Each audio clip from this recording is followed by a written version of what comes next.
खुलुमबाय स्टुडियोआव आं उदांस्रि मुसाहारि बे समाव बोथोरखौ लानानै मोनसे गेदेर खौरां सानफ्रोमबो रायजोआव गोबां अखा आरो बारहुंखाजों बोथोरा गिख्रंथाव महर लादों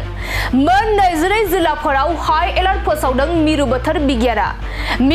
बिगियाना बे समाव रायजोआव सांग्रांथि रादाब फोसावदों नंगौ रायजोआव अखाया थाद'नाय गैयाजासे हागासिनो दं जायनि थाखाय रायजोआव बोथोरा गिख्रंथाव महर लादों मिरु बोथोर बिगियाना बे समाव अखा आरो बारहुंखाजों गिख्रंथाव महर लानायनि थाखाय रायजोआव हाई एलार्ट फोसावदों रायजोआव गोबां बिबांनि अखाजों लोगोसे बारहुंखा सारअन्थाइ फैनो हागौ रायजोआव अखा बारहुंखाया 50 किलोमिटार गोख्रैथिजों फैनो हागौ होनना मिरु बोथोर बिगियाना सांग्रांथि रादाब फोसावदों गोबां माखासे ओनसोलफोराव गोबां बिबांनि अखा हानायनि थाखाय गोबां सुबुंफोरानो दैबानानि जेंनाजों भुगिनांनाय दं जायनि जाहोनाव मिरु बोथोर बिगियाना मोन 22 जिल्लाफोराव हाई एलार्ट फोसावदों मिरु बोथोर बिगियाना माखासे रायजोआव हाई एलार्ट फोसावनाय बायदिब्ला कक्राझार चिरां नलबारि आरो अदालगुरिजों लोगोसे गोबां जिल्लाफोराव मिरु बोथोर बिगियाना हाई एलार्ट फोसावदों आरो मिरु बोथोर बिगियाननि बायदिब्ला बे हाई एलार्टआ फैगौ 22 मेसिम रायजोआव गोहोम गोग्लैनो हागौ खुलुमबाय स्टुडियोआव आं उदांस्रि मुसाहारि बे समाव बोथोरखौ लानानै मोनसे गेदेर खौरां सानफ्रोमबो रायजोआव गोबां अखा आरो बारहुंखाजों बोथोरा गिख्रंथाव महर लादों मोन 22 जिल्लाफोराव हाई एलार्ट फोसावदों मिरु बोथोर बिगियाना बे समाव रायजोआव सांग्रांथि रादाब फोसावदों नंगौ रायजोआव अखाया थाद'नाय गैयाजासे हागासिनो दं जायनि थाखाय रायजोआव बोथोरा गिख्रंथाव महर लादों मिरु बोथोर बिगियाना बे समाव अखा आरो बारहुंखाजों गिख्रंथाव महर लानायनि थाखाय रायजोआव हाई एलार्ट फोसावदों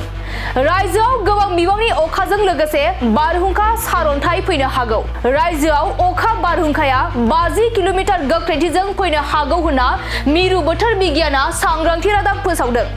गोबां माखासे ओनसोलफोराव गोबां बिबांनि अखा हानायनि थाखाय गोबां सुबुंफोरानो दैबानानि जेंनाजों भुगिनांनाय दं जायनि जाहोनाव मिरु बोथोर बिगियाना मोन 22 जिल्लाफोराव हाई एलार्ट फोसावदों मिरु बोथोर बिगियाना माखासे रायजोआव हाई एलार्ट फोसावनाय बायदिब्ला कक्राझार चिरां नलबारि आरो अदालगुरिजों लोगोसे गोबां जिल्लाफोराव मिरु बोथोर बिगियाना हाई एलार्ट फोसावदों आरो मिरु बोथोर बिगियाननि बायदिब्ला बे हाई एलार्टआ फैगौ 22 मेसिम रायजोआव गोहोम गोग्लैनो हागौ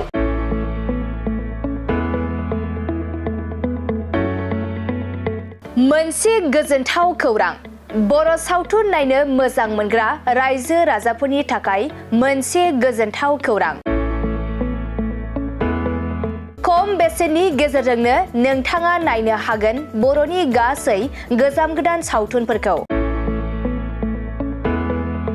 बर' सावथुन नायनो थाखाय ओंखारदों मोनसे आंगो स्ट्रिम एप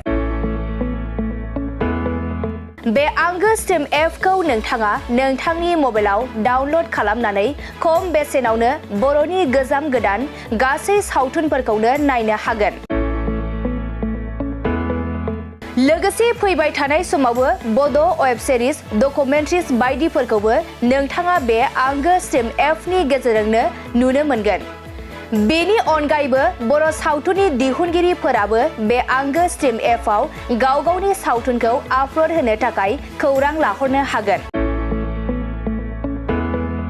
आरो जाय बिथांमोननि सावथुनफोरा इउटुबाव पाब्लिश जायाखै बिथांमोनाबो बे एपआव आपल'ड होनो थाखाय खौरां लाहरनो हागोन